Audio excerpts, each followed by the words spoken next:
Hay algo que he notado en estos años acompañando a personas como tú, personas que han vivido, que han sufrido, que han amado y que han perdido, y es esto. Llega un momento en la vida en que el cansancio ya no es solo del cuerpo, es del alma.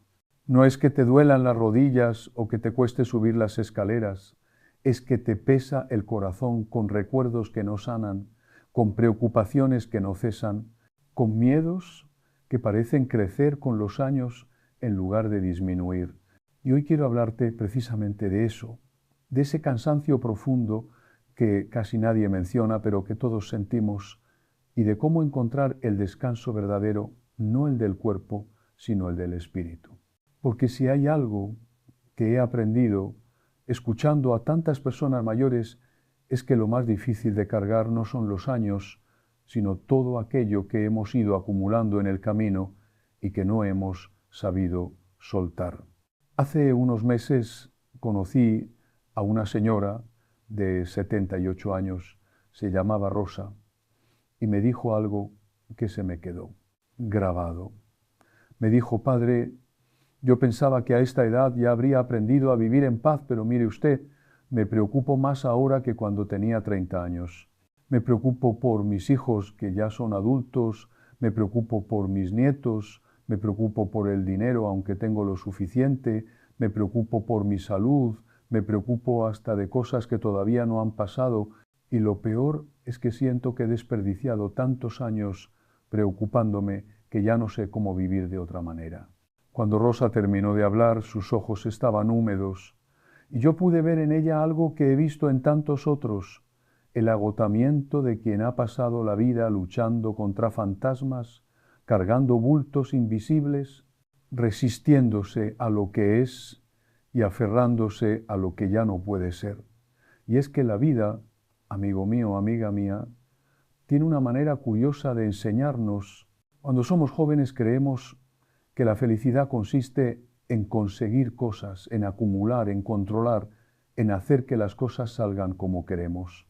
Pero cuando llegamos a esta etapa de la vida, cuando ya hemos vivido lo suficiente, empezamos a darnos cuenta de que la verdadera sabiduría no está en sumar, sino en restar. No está en aferrarse, sino en soltar. No está en controlar, sino en confiar. Y esto, déjame decirte, no es resignación, no es rendirse, no es dejar de importarte las cosas, es algo mucho más profundo. Es aprender el arte sagrado de la aceptación, ese arte que los grandes maestros espirituales de todas las tradiciones han enseñado durante siglos, pero que solo se comprende de verdad cuando la vida misma nos ha moldeado a través del sufrimiento y la experiencia. Mira, hay una enseñanza budista que me parece maravillosa y que se relaciona perfectamente con lo que nos dice el Evangelio, aunque lo diga con otras palabras. Los budistas hablan del apego como la raíz del sufrimiento y dicen que cuando nos aferramos a las cosas, a las personas, a las circunstancias, a nuestras ideas de cómo deberían ser las cosas, creamos sufrimiento para nosotros mismos. No es que las cosas en sí nos hagan sufrir, es nuestro aferramiento a ellas.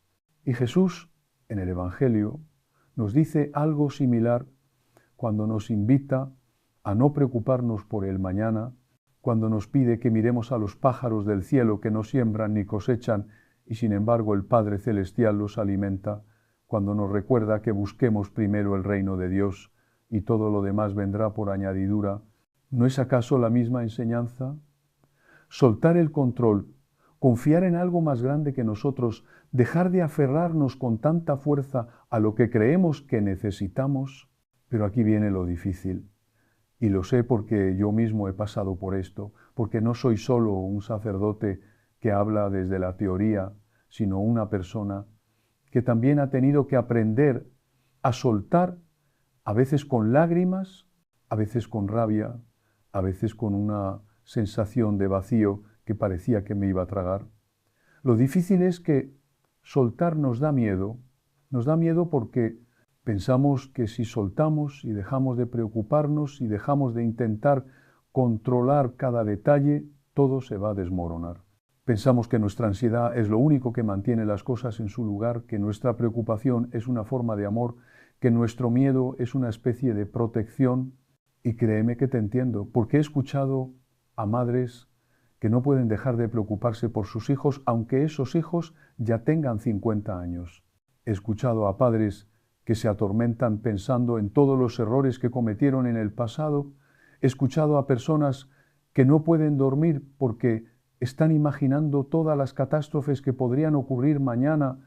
La psicología moderna, que es otra forma de sabiduría, aunque algunos crean que está reñida con la fe, nos explica algo fascinante sobre esto. Nos dice que la ansiedad es en realidad un mecanismo de supervivencia que se ha vuelto loco.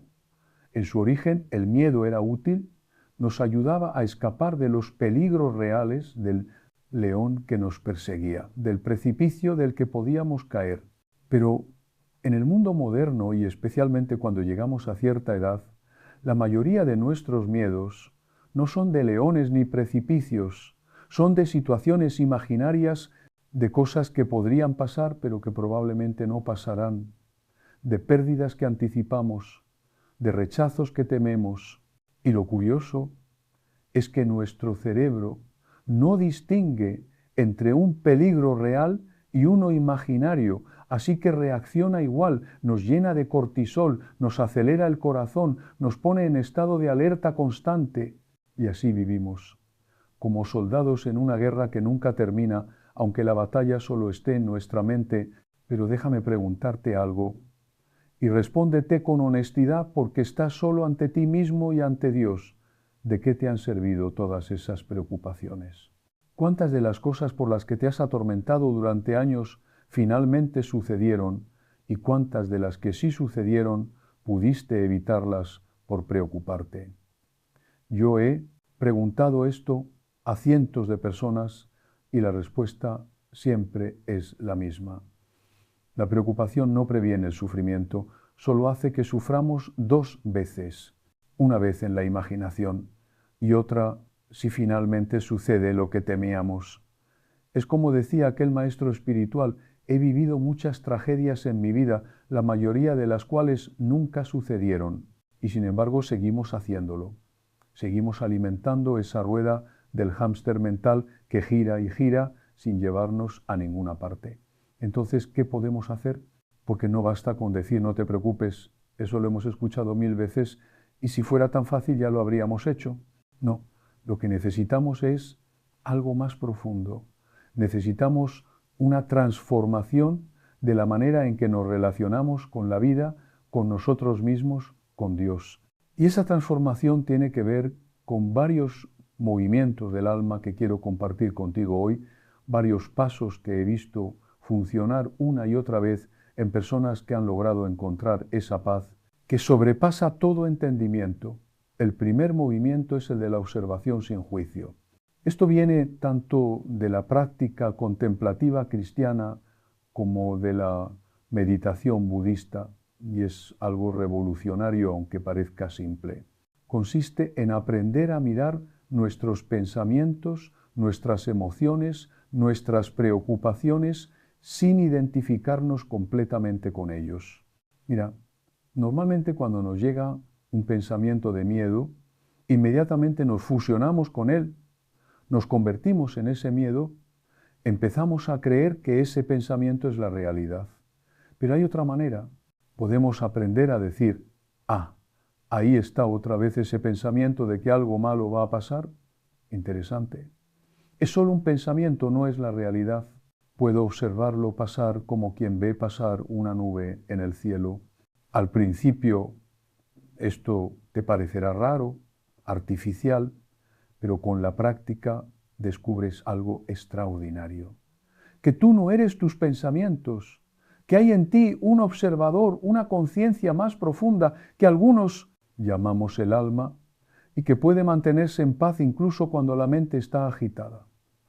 Una señora con la que trabajé durante meses me contó que ella lo que hacía era imaginar sus preocupaciones como vagones de tren. Ella estaba en la estación viéndolos pasar. Venía el vagón del miedo a la enfermedad, pasaba. Venía el vagón de la preocupación por su hija, pasaba. Venía el vagón de la tristeza por el pasado, pasaba. Y ella se quedaba ahí, en la estación, viéndolos ir y venir, pero sin subirse a ninguno de esos vagones. Y me decía: Padre, esto ha cambiado mi vida, porque antes yo me subía a cada vagón y viajaba con él durante horas, durante días. Ahora sé que puedo quedarme en la estación, y eso es libertad. Libertad no significa que los pensamientos difíciles no aparezcan, significa que tú no tienes que irte con ellos a donde ellos quieran llevarte. Y fíjate que esto no es nada nuevo. Los místicos cristianos de la Edad Media ya hablaban de esto cuando enseñaban sobre el desapego interior. Santa Teresa de Ávila hablaba de esa paz interior que se mantiene en el centro del alma, incluso cuando hay tormenta afuera. San Juan de la Cruz hablaba de la noche oscura, donde aprendemos a soltar todas nuestras ideas preconcebidas sobre Dios, sobre nosotros mismos, sobre cómo deberían ser las cosas. Y lo que todos estos maestros están señalando es lo mismo. Hay en ti un lugar de quietud, un espacio sagrado donde mora Dios, donde mora la paz, y ese lugar no puede ser tocado por las circunstancias externas, ni siquiera por tus propios pensamientos turbulentos. Pero para acceder a ese lugar, primero tienes que dejar de identificarte tanto con todo el ruido que hay en la superficie. Te voy a contar algo que me pasó hace años y que me enseñó esta verdad de una manera muy visceral. Yo tenía un problema que me quitaba el sueño, algo relacionado con la comunidad, con decisiones difíciles que tenía que tomar, con personas que iban a salir heridas de una manera u otra, dependiendo de lo que yo decidiera. Y me pasaba las noches dándole vueltas, construyendo escenarios en mi cabeza, imaginando conversaciones difíciles, anticipando críticas, tratando de encontrar la solución perfecta que por supuesto no existía, hasta que una noche, agotado, me senté en la capilla, en completa oscuridad, y simplemente me quedé ahí sin rezar, sin pedir nada, solo estando, y poco a poco empecé a notar algo. Podía ver mis pensamientos como si fueran olas en el mar, una ola de miedo, una ola de culpa, una ola de ansiedad. Pero yo no era las olas, yo era algo más profundo, yo era el mar mismo, o mejor dicho, yo era algo que podía contener al mar sin ser arrastrado por las olas. Y en ese momento entendí lo que los maestros espirituales habían estado tratando de enseñarme durante años, que hay una dimensión de mi ser que no puede ser perturbada, que es testigo de todo, pero que permanece en paz. Y desde ese día, aunque los problemas siguieron, aunque las preocupaciones siguieron apareciendo, algo en mí había cambiado, porque sabía que podía volver a ese lugar de quietud cuando lo necesitara. El segundo movimiento es el de la aceptación activa. Y aquí tengo que ser cuidadoso porque la palabra aceptación se malentiende mucho. No estoy hablando de pasividad, no estoy hablando de conformismo, no estoy hablando de no hacer nada ante las injusticias o los problemas. Estoy hablando de algo mucho más profundo y valiente. Aceptar lo que no podemos cambiar para así tener la energía de cambiar lo que sí podemos. Es la famosa oración de la serenidad que conoces. Señor, concédeme la serenidad para aceptar las cosas que no puedo cambiar, el valor para cambiar las que sí puedo y la sabiduría para reconocer la diferencia. Pero vivirla de verdad, es un trabajo espiritual de toda una vida. Mira, hay cosas en tu vida que no puedes cambiar por más que lo intentes. No puedes cambiar el pasado, no puedes cambiar que ciertas pérdidas hayan ocurrido. No puedes cambiar que tus hijos tomen sus propias decisiones, aunque tú creas que están equivocados. No puedes cambiar que tu cuerpo envejezca. No puedes controlar lo que otras personas piensan o hacen. Y mientras sigas resistiéndote a estas realidades, mientras sigas peleando contra lo que es, seguirás sufriendo. Pero cuando aceptas, cuando dices esto es lo que hay, no me gusta, me duele, pero es lo que hay, algo se libera en ti. Es como cuando has estado empujando una puerta que dice tire y de repente te das cuenta y simplemente tiras. Todo se vuelve más fácil. No porque la situación cambie, sino porque tú dejas de gastar energía en una batalla imposible. Un hombre mayor me dijo una vez algo que nunca olvidaré. Había perdido a su esposa después de 50 años de matrimonio y estaba destrozado. Durante meses estuvo peleando contra la realidad, diciendo no puede ser, no es justo, esto no debería haber pasado. Pero un día me contó, estaba sentado en su jardín y sintió algo que lo atravesó como una ola. La absoluta certeza de que ella ya no estaba, de que no iba a volver, de que esa era su nueva realidad. Y en lugar de hundirse más en la desesperación, sintió como si un peso enorme se levantara de sus hombros. Me dijo, Padre, cuando dejé de pelear contra la realidad, cuando la acepté completamente, pude empezar a vivir de nuevo. No se me quitó el dolor, pero sí se me quitó el sufrimiento añadido de estar constantemente negándolo. Esa es la diferencia. El dolor es inevitable, es parte de la vida, pero el sufrimiento que viene de la resistencia, ese es opcional. Y déjame profundizar en esto porque es crucial. Cuando hablo de aceptación no estoy hablando de gustarle a algo o de estar de acuerdo con ello. Puedes aceptar que tu hijo tomó una decisión que tú consideras equivocada sin estar de acuerdo con esa decisión. Puedes aceptar que tienes una enfermedad sin que te guste tenerla. Puedes aceptar que alguien te hizo daño en el pasado sin justificar ese daño.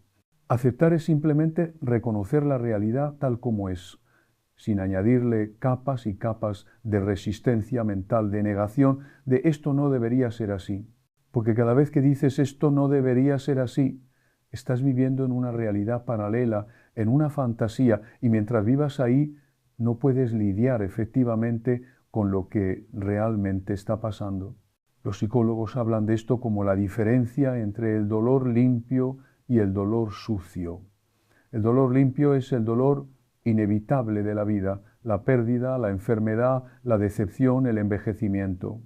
Es el precio que pagamos por estar vivos, por amar, por importarnos las cosas. Pero el dolor sucio es todo lo que añadimos encima.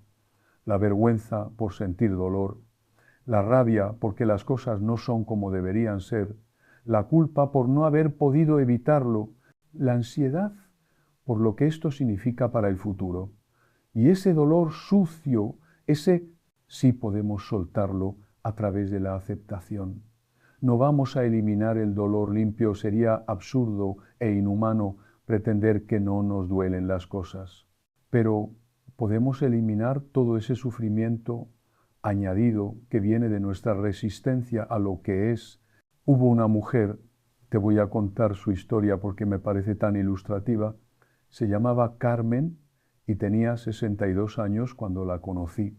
Carmen había dedicado toda su vida a ser madre, había dejado su carrera profesional para criar a sus 4 hijos, había puesto toda su energía, todo su amor, toda su identidad en ser la madre perfecta.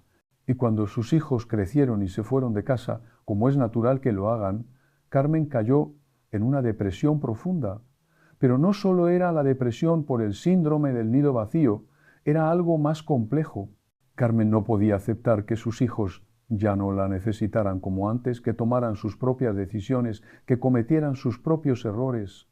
Y especialmente había una de sus hijas que había decidido irse a vivir al extranjero y Carmen lo vivía como una traición personal, como un rechazo, como una prueba de que había fracasado como madre. Cuando empezamos a hablar, Carmen me decía una y otra vez, ¿no debería haber pasado esto?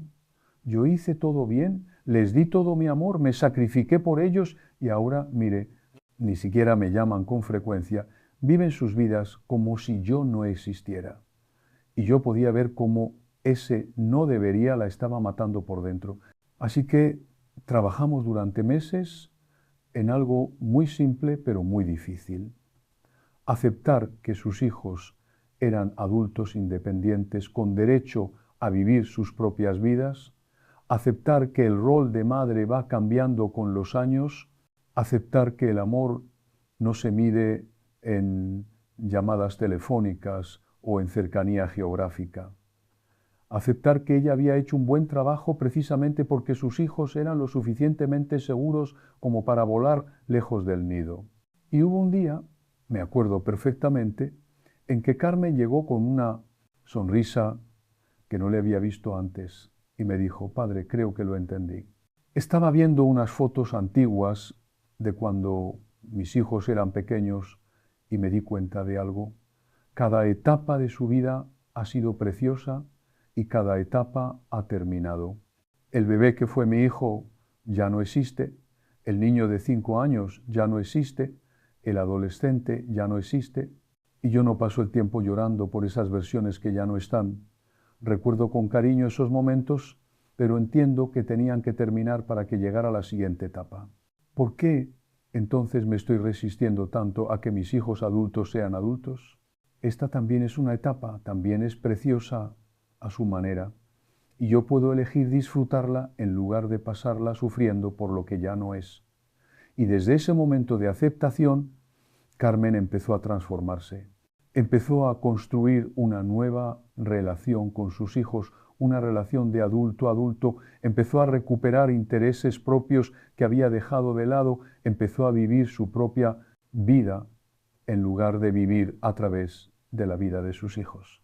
Y lo más hermoso fue que cuando ella dejó de aferrarse tanto, cuando aceptó la nueva realidad, sus hijos empezaron a acercarse más porque ya no sentían esa presión, esa necesidad asfixiante, sino un amor más maduro y más libre.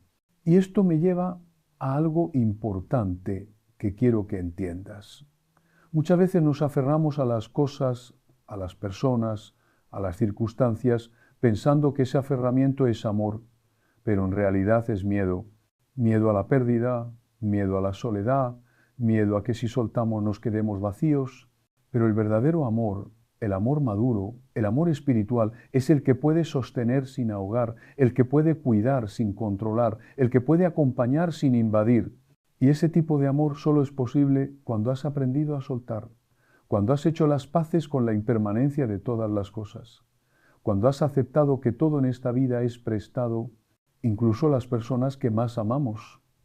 Los budistas tienen una enseñanza hermosa sobre esto que se llama la contemplación de la impermanencia. Nos invitan a meditar en el hecho de que todo cambia, todo fluye, nada permanece igual, tu cuerpo cambia cada día, tus pensamientos cambian cada instante, las personas que conoces cambian, las circunstancias cambian, todo está en constante movimiento, y cuando realmente interiorizas esto, cuando lo sientes no solo con la cabeza, sino con todo tu ser, algo se suaviza en ti. Dejas de aferrarte tanto porque entiendes que aferrarse es como intentar detener el río, es una batalla perdida que solo te agota. En cambio, puedes aprender a fluir con el río, a disfrutar de cada momento sabiendo que es único e irrepetible, amar profundamente sabiendo que todo es temporal. Y aquí es donde la fe cristiana añade algo precioso a esta sabiduría. Porque sí, todo es impermanente en este mundo, pero hay algo que permanece: el amor de Dios. Nosotros cambiamos, las circunstancias cambian, las personas vienen y van, pero ese amor fundamental que nos sostiene, ese nunca cambia, ese es eterno. Y cuando conectas con esa realidad, cuando sientes en lo profundo de tu ser que estás siendo sostenido por un amor que nada puede destruir, entonces puedes soltar todo lo demás con más facilidad. Porque sabes que aunque pierdas todo en este mundo, aunque te quedes sin nada ni nadie, hay algo que jamás puedes perder: tu conexión con lo divino, tu esencia eterna, tu verdadera identidad como hijo de Dios. Y esto me lleva al tercer movimiento, el más importante de todos, que es el de la confianza radical. Y aquí es donde la fe entra con toda su fuerza, donde la espiritualidad deja de ser una teoría bonita y se convierte en un ancla que te sostiene cuando todo lo demás se tambalea.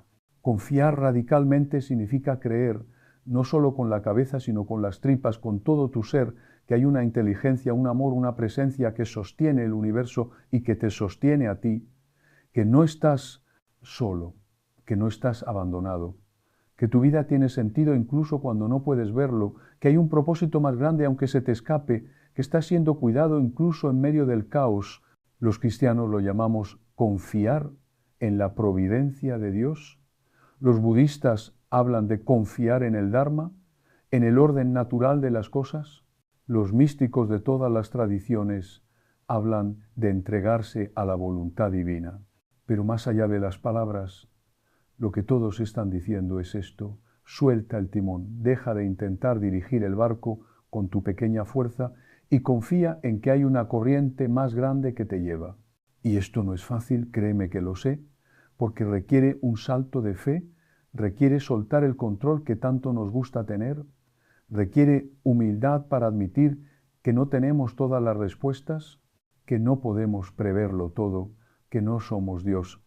Hay una frase de Jesús que me parece especialmente conmovedora para este momento de la vida, cuando le dice a Pedro, ya, mayor, cuando eras joven, tú mismo te vestías e ibas a donde querías, pero cuando seas viejo, extenderás las manos y otro te vestirá y te llevará a donde no quieras ir. Y aunque esto se refería a algo específico, yo creo que también es una metáfora hermosa del proceso de maduración espiritual.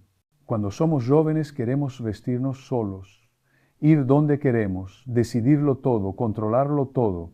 Pero cuando envejecemos, si hemos aprendido algo, empezamos a extender las manos, empezamos a permitir que la vida, que Dios, que esa inteligencia amorosa nos vista, nos guíe, nos lleve.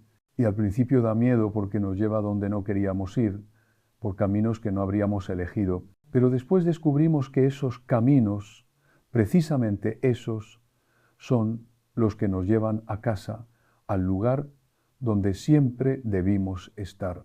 Yo he visto esta transformación en tantas personas mayores que han dejado de pelear, que han dejado de resistirse, que han aprendido a fluir con la vida en lugar de contra ella. Y lo que veo en sus rostros no es resignación derrotada, es una paz profunda, una serenidad que no depende de las circunstancias externas.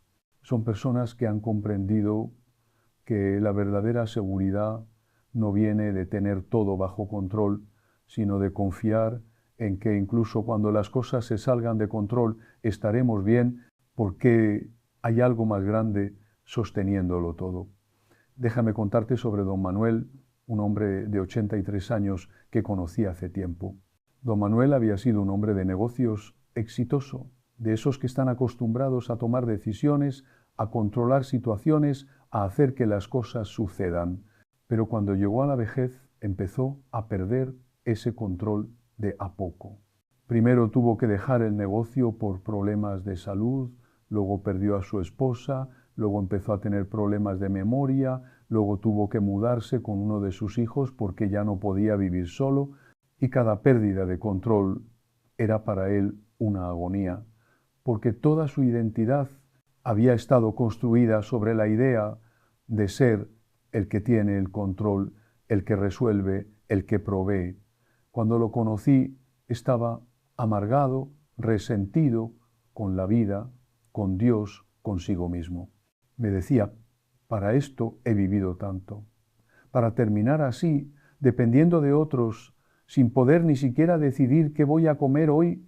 Y trabajamos juntos durante mucho tiempo, no fue un cambio de la noche a la mañana, fue un proceso lento y a veces doloroso, pero poco a poco don Manuel empezó a entender que toda su vida había estado tratando de ser Dios, de tener el control absoluto, de no depender de nadie, y que ese intento había sido no solo imposible, sino también agotador y solitario. Empezó a ver que la dependencia no era debilidad, sino la condición humana natural, que todos dependemos unos de otros, que todos necesitamos ayuda, que todos somos vulnerables, aunque algunos lo disimulen mejor que otros. Y hubo un día en que don Manuel me dijo algo que me hizo llorar. Me dijo, Padre Toda, mi vida estuve construyendo muros para no necesitar a nadie, para ser autosuficiente, para no mostrar debilidad. Y ahora que esos muros se han caído, ahora que no tengo más remedio que aceptar ayuda, he descubierto algo increíble. Cuando te permites ser vulnerable, cuando pides ayuda, cuando aceptas que no puedes solo, se abre una puerta al amor que antes tenías cerrada. Mi hijo me cuida y yo puedo ver su amor en cada gesto. Antes yo creía que proveer económicamente era suficiente, pero ahora entiendo que el amor se manifiesta en cosas más simples y también he descubierto que puedo confiar en Dios de una manera que nunca antes pude, porque antes yo quería ser Dios, pero ahora sé que está bien ser solo humano, está bien necesitar, está bien no tener el control. Y don Manuel pasó sus últimos años en una paz que nunca había conocido en toda su vida de éxito y control. Esta historia de don Manuel me enseñó algo profundo sobre la confianza. La confianza verdadera no. Es posible, mientras creas que tú puedes manejarlo todo, que tú eres el autor de tu destino, que tú controlas tu vida, la confianza solo es posible cuando reconoces tu pequeñez, tu vulnerabilidad, tu necesidad fundamental de algo más grande que tú.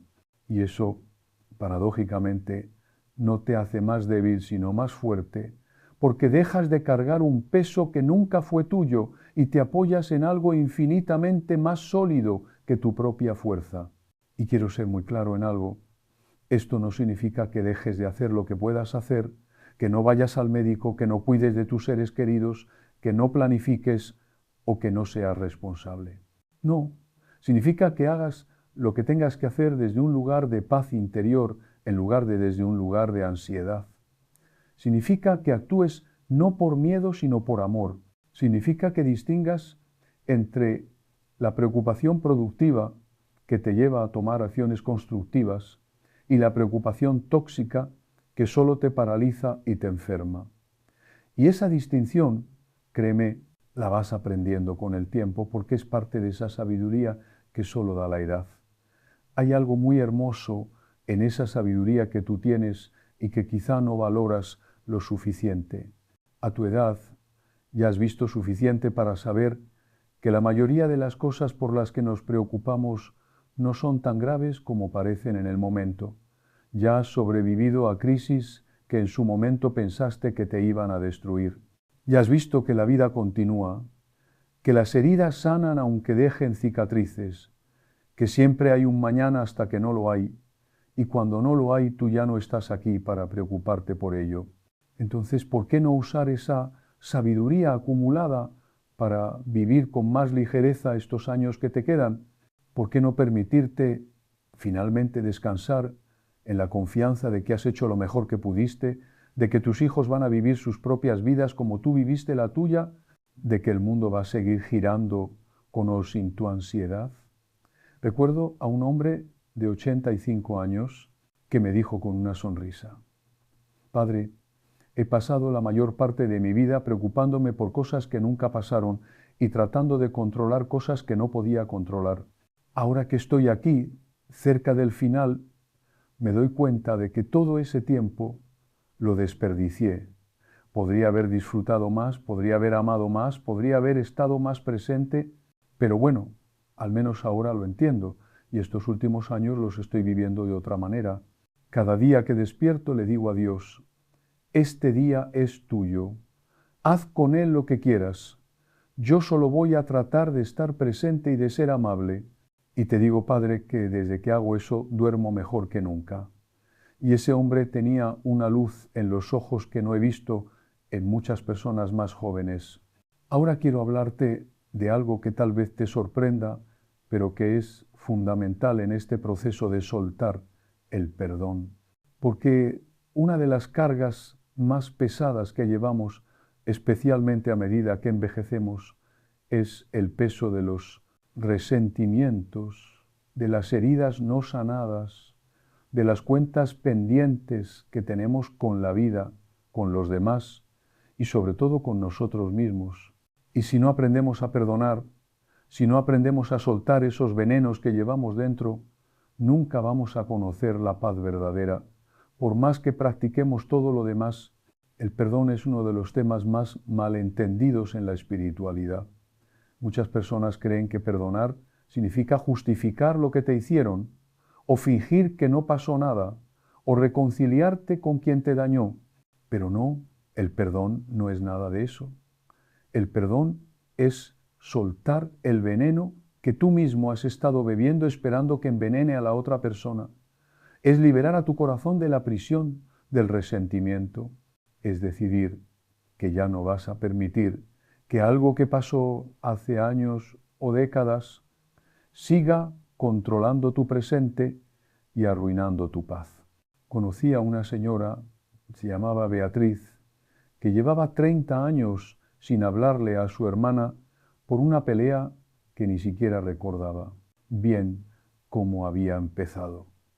Algo sobre una herencia, algo sobre palabras dichas en un momento de enfado, algo que en su momento pareció imperdonable, y esos 30 años habían sido para Beatriz una cárcel autoimpuesta.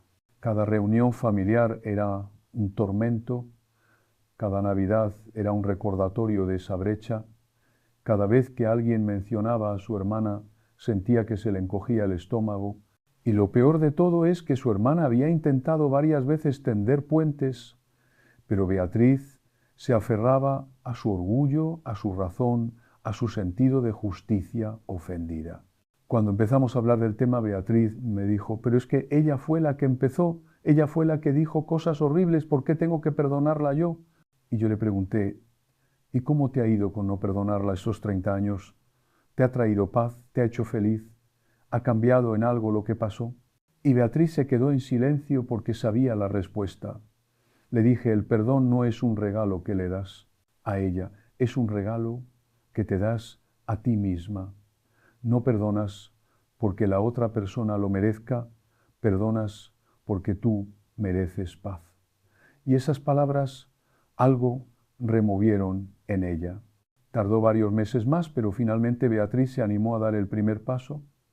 Llamó a su hermana, se encontraron en un café, y lo que pasó fue algo hermoso y doloroso a la vez.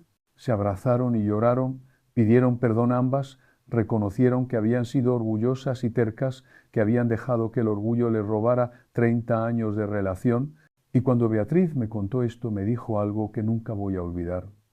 Padre, siento como si me hubiera quitado una mochila de 50 kilos que llevaba cargando sin darme cuenta.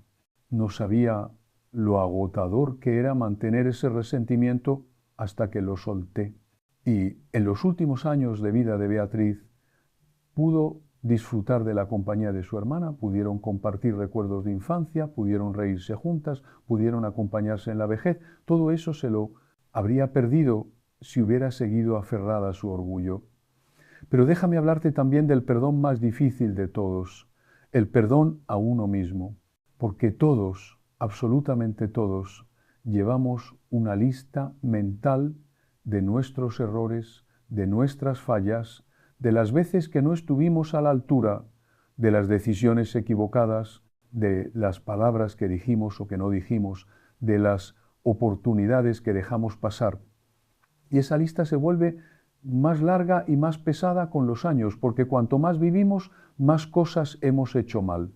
Y muchas personas mayores viven atormentadas por el pasado, rumiando constantemente sus errores, castigándose mentalmente una y otra vez por cosas que ya no pueden cambiar. He escuchado a tantas madres que se culpan por no haber sido mejores madres, a tantos padres que se atormentan por no haber pasado más tiempo con sus hijos, a tantas personas que se odian a sí mismas por decisiones que tomaron hace décadas.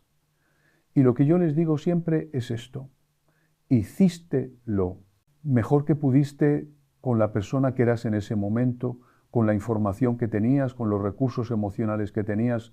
Si hubieras podido hacerlo mejor, lo habrías hecho mejor. Nadie elige conscientemente arruinar su vida o lastimar a sus seres queridos. Todos hacemos lo mejor que podemos desde nuestra limitación, desde nuestra inconsciencia, desde nuestras heridas. Y aquí es donde el concepto cristiano de la gracia se vuelve tan importante.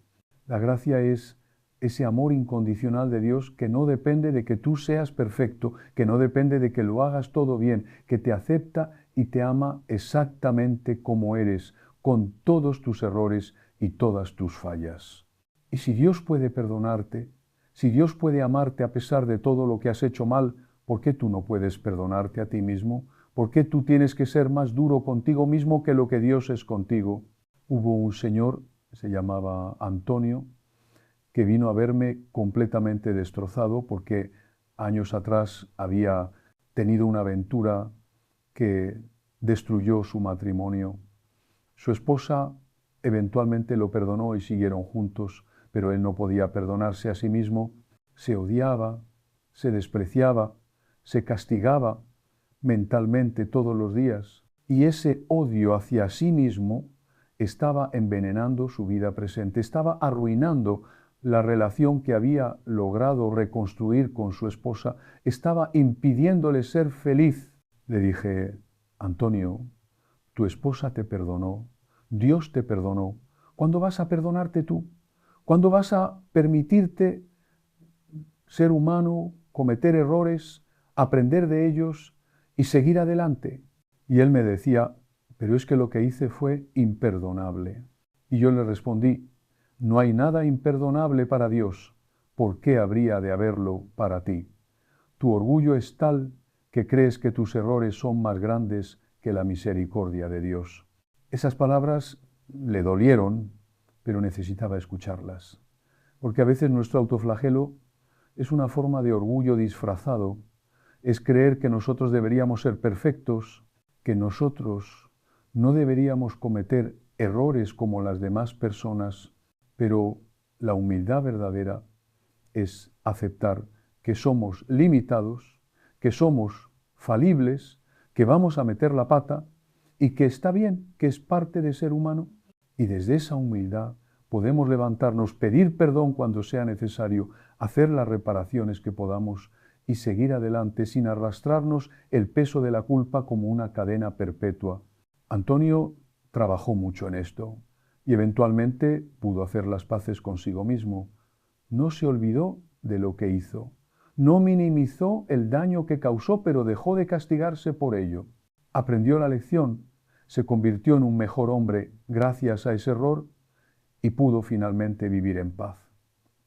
Y eso es lo que el verdadero arrepentimiento produce: transformación, no autodestrucción. Ahora quiero hablarte de otro aspecto del soltar que es crucial. Soltar las expectativas sobre cómo deberían ser las cosas. Porque una fuente enorme de sufrimiento en la vejez viene de comparar vida que tenemos con la vida que pensamos que íbamos a tener o con la vida que creemos que merecemos tener. Pensamos: a esta edad yo debería tener más dinero, mis hijos deberían visitarme más, mi salud debería ser mejor, mi vida debería haber resultado diferente. Y cada uno de esos debería es una fuente de dolor, porque estamos midiendo la realidad contra un ideal que existe solo en nuestra mente. La vida raramente resulta como la planeamos. Hay pérdidas que no anticipamos, hay giros que no esperábamos, hay sueños que no se cumplieron, y podemos pasar nuestros últimos años lamentando lo que no fue, o podemos elegir hacer las paces con la vida que realmente tenemos. No estoy hablando de conformismo, no estoy diciendo que no tengas derecho a sentir tristeza o decepción. Estoy diciendo que en algún momento tenemos que decidir si vamos a vivir en la realidad o si vamos a vivir en el lamento por lo que pudo haber sido, pero no fue. Conocí a una mujer, se llamaba Elena, que toda su vida había soñado con tener una familia grande, muchos hijos y nietos, una casa llena de ruido y alegría, pero la vida le tenía otros planes. Solo pudo tener un hijo, ese hijo se mudó al extranjero y ella veía a sus nietos solo una vez al año. Y Elena vivía amargada, comparando su vida con la de sus amigas que sí tenían a sus familias cerca, sintiendo que la vida había sido injusta con ella. Cada cumpleaños, cada Navidad era un recordatorio doloroso de lo que no tenía. Pero un día algo cambió. Elena empezó a hacer voluntariado en un hogar de ancianos y allí conoció a personas que no tenían a nadie, que no recibían visitas nunca, que habían perdido a todos sus seres queridos. Y eso le dio perspectiva. Se dio cuenta de que sí tenía un hijo que la amaba aunque estuviera lejos, que sí tenía nietos aunque no los viera tanto como quisiera, que sí tenía salud para hacer cosas que muchos a su edad no podían hacer, y empezó a enfocarse en lo que tenía en lugar de en lo que no tenía. Empezó a disfrutar las videollamadas con sus nietos en lugar de lamentarse por no verlos en persona. Empezó a crear una familia elegida con los amigos y vecinos que la rodeaban, y su vida se transformó no porque las circunstancias cambiaran, sino porque ella cambió su mirada. Esto que hizo Elena se llama gratitud y es una de las prácticas espirituales más poderosas que existen. La gratitud no es negar los problemas o pretender que todo está perfecto, es elegir conscientemente enfocarte en las bendiciones que sí tienes en lugar de en las que no tienes. Es reconocer que por más difícil que esté tu situación, siempre hay algo por lo que estar agradecido. Y cuando cultivas esa mirada de gratitud, algo cambia en tu interior. Te vuelves más liviano, más alegre, más presente. Los estudios psicológicos han demostrado que las personas que practican la gratitud regularmente son más felices, tienen mejor salud, duermen mejor, tienen relaciones más satisfactorias. No es magia, es que la gratitud cambia el foco de tu atención. En lugar de rumiar constantemente lo que te falta, empiezas a saborear lo que tienes. Y en lugar de vivir en un estado de carencia permanente, empiezas a vivir en un estado de abundancia, no porque tengas más cosas, sino porque valoras más las cosas que tienes. Un ejercicio simple que recomiendo es este. Cada noche antes de dormir, piensa en 3 cosas por las que estés agradecido ese día. Pueden ser cosas grandes o cosas pequeñas. Una llamada de un ser querido, una comida deliciosa, un momento de sol en tu ventana, una risa, un recuerdo bonito, el hecho de haber despertado esa mañana. Al principio tal vez te cueste, especialmente si estás acostumbrado a enfocarte en lo negativo. Pero si persistes, vas a notar cómo poco a poco tu mente se entrena para buscar lo bueno, para reconocer las bendiciones que están ahí todo el tiempo, pero que no veíamos porque estábamos demasiado ocupados quejándonos. Y esta práctica de la gratitud te lleva naturalmente a otro aspecto del soltar que es fundamental: soltar la queja. Ay, cuánto nos quejamos, y especialmente en la vejez. Nos quejamos del cuerpo que duele, del clima que está muy frío, muy caliente, de los jóvenes que no respetan, de los políticos que roban, de los precios que suben, de los vecinos que hacen ruido. Y mira, no digo que no haya cosas legítimas de las que quejarse, las hay, pero la queja constante, la queja que se vuelve un modo de vida, esa es como un veneno que te va consumiendo por dentro. La queja crónica tiene varios problemas. Primero, te mantiene enfocado en lo negativo, entrenando a tu mente para buscar constantemente lo que está mal. Segundo, te coloca en un rol de víctima, como si no tuvieras ningún poder sobre tu vida, como si todo te pasara a ti sin que puedas hacer nada al respecto. Tercero, aleja a las personas, porque nadie quiere estar cerca de alguien que se la pasa quejándose todo el tiempo. Y cuarto, no resuelve nada, porque quejarse sin actuar es simplemente desperdicio de energía. Entonces, ¿qué hacer con las cosas que no nos gustan, con las situaciones difíciles? Hay 3 opciones: cambiarlas si puedes, aceptarlas si no puedes cambiarlas, o alejarte de ellas si es posible. Pero quejarse sin hacer ninguna de estas 3 cosas es la peor opción, porque te mantiene atrapado en el sufrimiento sin ningún beneficio. Si algo te molesta y puedes hacer algo al respecto, hazlo. Si no puedes hacer nada, acéptalo y deja de darle vueltas. Y si la situación es insostenible y tienes la opción de salir, sal. Pero por favor, por tu propia salud mental y espiritual, deja de quejarte. Y aquí hay algo interesante. Cuando dejas de quejarte de las cosas pequeñas, descubres que tienes más energía para lidiar con las cosas realmente importantes. Es como si toda esa energía que gastabas en quejarte del tráfico, del clima, de las pequeñas incomodidades de la vida, ahora estuviera disponible para cosas que realmente importan. Y también descubres algo hermoso, que puedes elegir tu actitud ante cualquier circunstancia. No siempre puedes elegir lo que te pasa, pero siempre puedes elegir cómo respondes a lo que te pasa. Viktor Frankl, ese psiquiatra que sobrevivió los campos de concentración nazis, escribió algo profundo en su libro El hombre en busca de sentido. Dijo que la última de las libertades humanas es la actitud que uno toma ante las circunstancias. Le pueden quitar todo, tu salud, tu familia, tu libertad, pero hay algo que nadie puede quitarte, tu libertad de elegir cómo vas a responder. Y si él pudo encontrar sentido y mantener su humanidad en medio del infierno de un campo de concentración, entonces nosotros también podemos elegir nuestra actitud ante las dificultades mucho menores que enfrentamos. Ahora déjame hablarte de algo que es un desafío particular en esta etapa de la vida, soltar la necesidad de entenderlo todo. Cuando somos jóvenes queremos respuestas claras, queremos que las cosas tengan sentido, queremos entender por qué pasan las cosas, pero a medida que envejecemos, si hemos prestado atención, nos damos cuenta de que la vida es mucho más misteriosa de lo que pensábamos.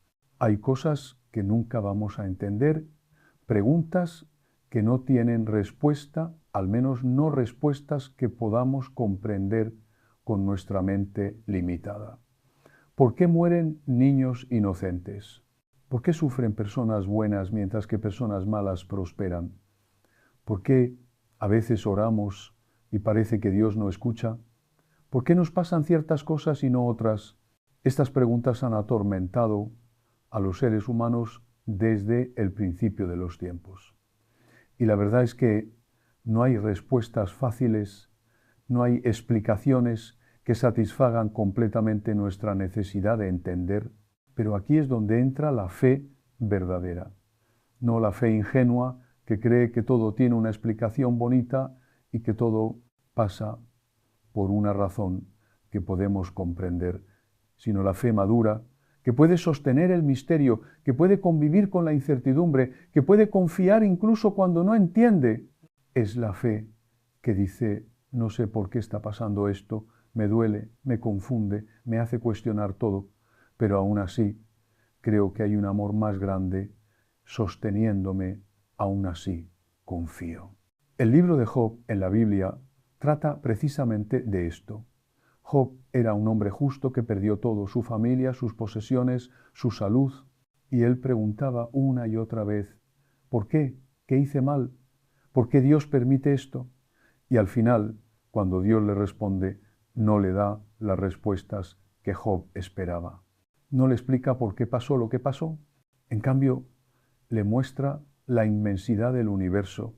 Le hace ver que hay cosas que están más allá de la comprensión humana. Le invita a confiar en que hay un orden y un propósito más grande, aunque él no pueda verlo. Y eso es lo que se nos pide a nosotros también, no que entendamos todo, sino que confiemos a pesar de no entender. No que tengamos todas las respuestas, sino que aprendamos a vivir con las preguntas. No que todo tenga sentido para nuestra mente, sino que nos abramos a un sentido más profundo que tal vez solo se revele cuando ya no estemos aquí. Una señora mayor me dijo una vez algo muy sabio. Me dijo, Padre, he dejado de preguntarle a Dios por qué y he empezado a preguntarle para qué. Ya no pregunto por qué me pasó esto, sino para qué me está pasando, qué puedo aprender, cómo puedo crecer a través de esto, cómo puedo usar esta experiencia para ayudar a otros. Y ese cambio de perspectiva, de por qué a para qué, es transformador, porque el por qué te mantiene enfocado en el pasado, en buscar culpables o explicaciones, pero el para qué te abre al futuro, a las posibilidades, al crecimiento que puede venir incluso del sufrimiento. Y esto me lleva a hablar de algo que es esencial en este proceso de soltar, encontrar sentido en el sufrimiento. Porque el sufrimiento es inevitable, es parte de la condición humana, especialmente en la vejez. El cuerpo duele, las personas que amamos se van, las capacidades disminuyen, la muerte se acerca. No podemos evitar el sufrimiento, pero podemos elegir si ese sufrimiento va a ser absurdo y destructivo o si va a tener algún sentido y nos va a transformar. Viktor Frankl, del que hablé antes, descubrió en los campos de concentración que las personas que sobrevivían no eran necesariamente las más fuertes físicamente, sino las que podían encontrar sentido en su sufrimiento. Los que tenían un por qué vivir podían soportar casi cualquier cómo. Algunos vivían por volver a ver a sus familias, otros por completar una obra, otros por ser testigos de lo que estaba pasando, otros simplemente por mantener su dignidad humana frente a la barbarie.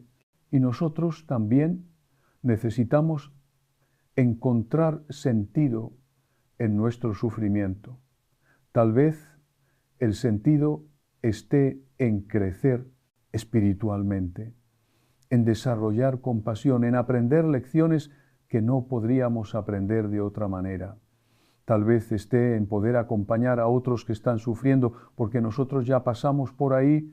Tal vez esté en acercarnos más a Dios cuando todo lo demás se tambalea.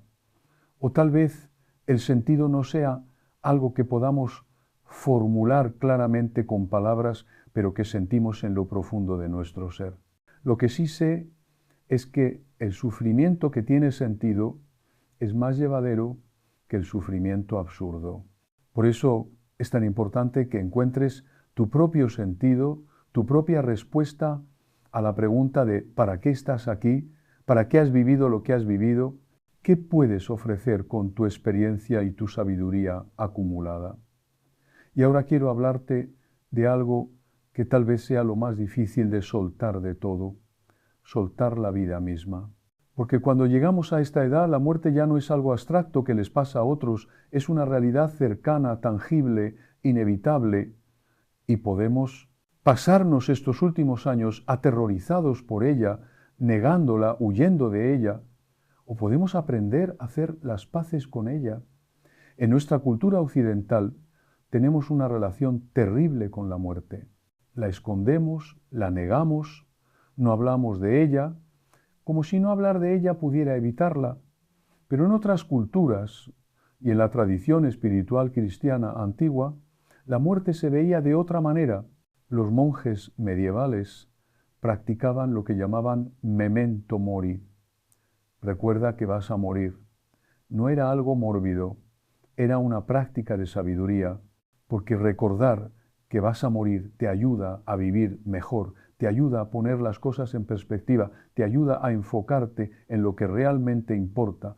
Cuando sabes que tu tiempo es limitado, dejas de perderlo en tonterías, dejas de pelear por cosas insignificantes, dejas de postergar lo importante, dices las palabras que necesitas decir, pides perdón, perdonas, amas más profundamente, vives más plenamente, porque sabes que cada día es un regalo, que cada momento es único e irrepetible. Los budistas tienen una práctica de meditación sobre la muerte que puede parecer extraña, pero que es profundamente liberadora. Te invitan a meditar en tu propia mortalidad, a visualizar tu muerte, tu cuerpo después de morir, tu entierro. No para deprimirte, sino para liberarte del miedo. Porque cuando miras de frente aquello que más temes, cuando lo aceptas plenamente, pierde su poder sobre ti. La muerte solo es terrorífica mientras huyes de ella.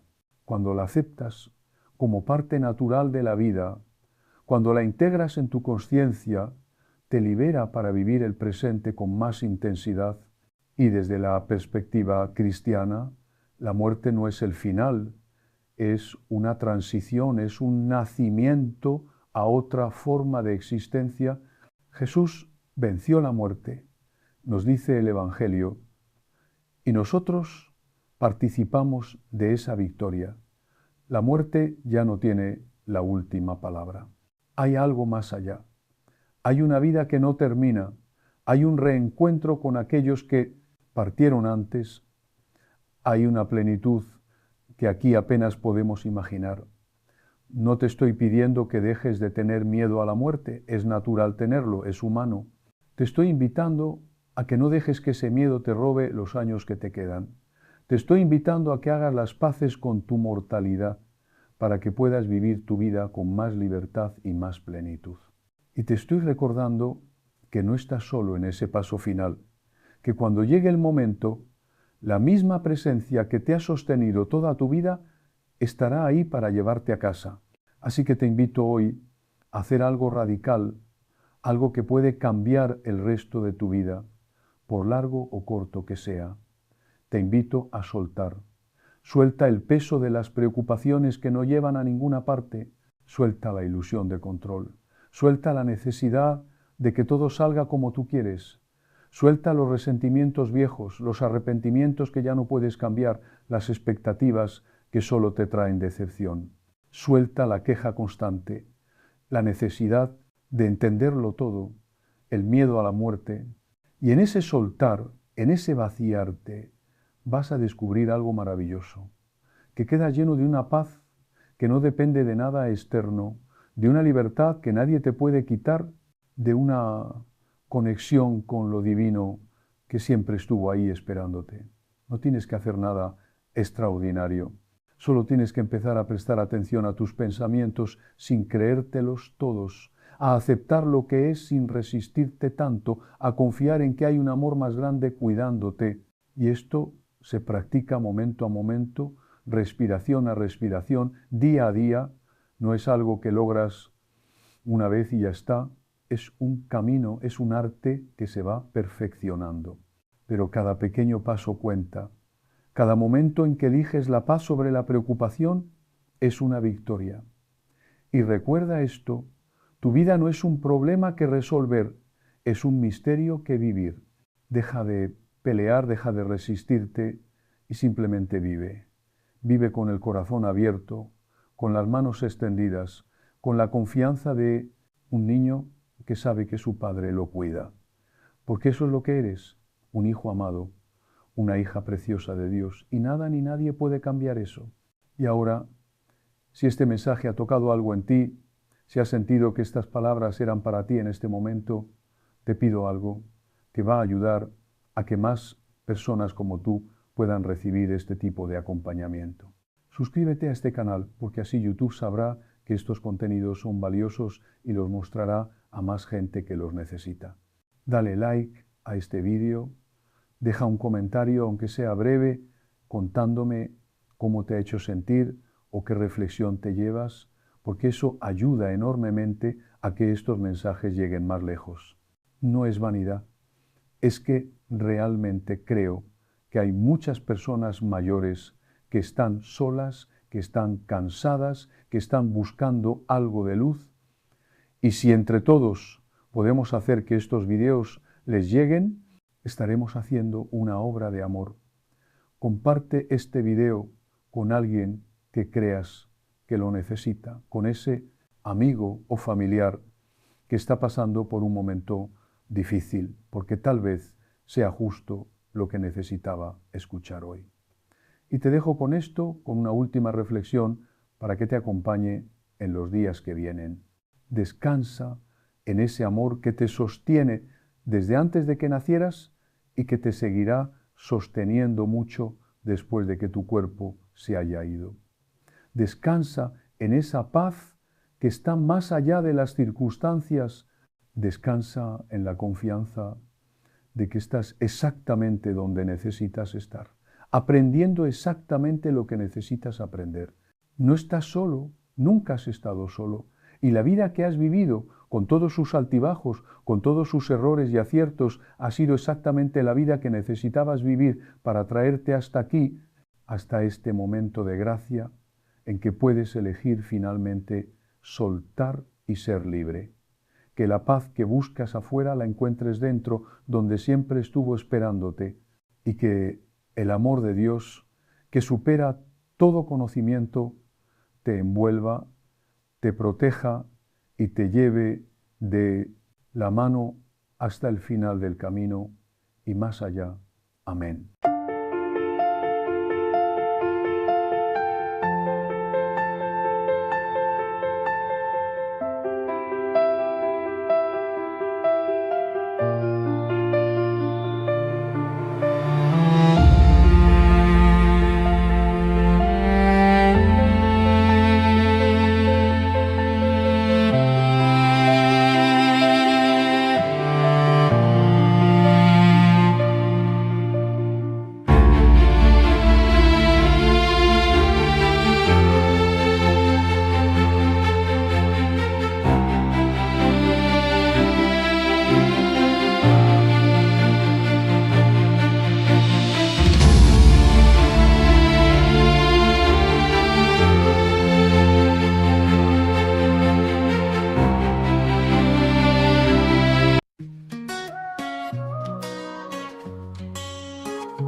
Cada día que amanece veo tu luz brillar.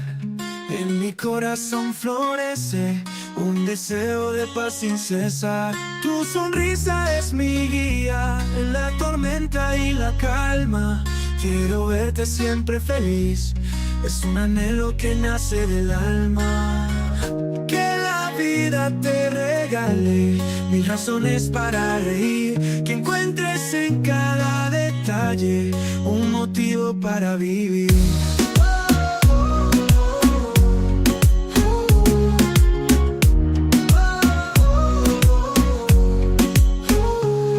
En los días grises y oscuros quiero ser tu rayo de sol que ilumina todo.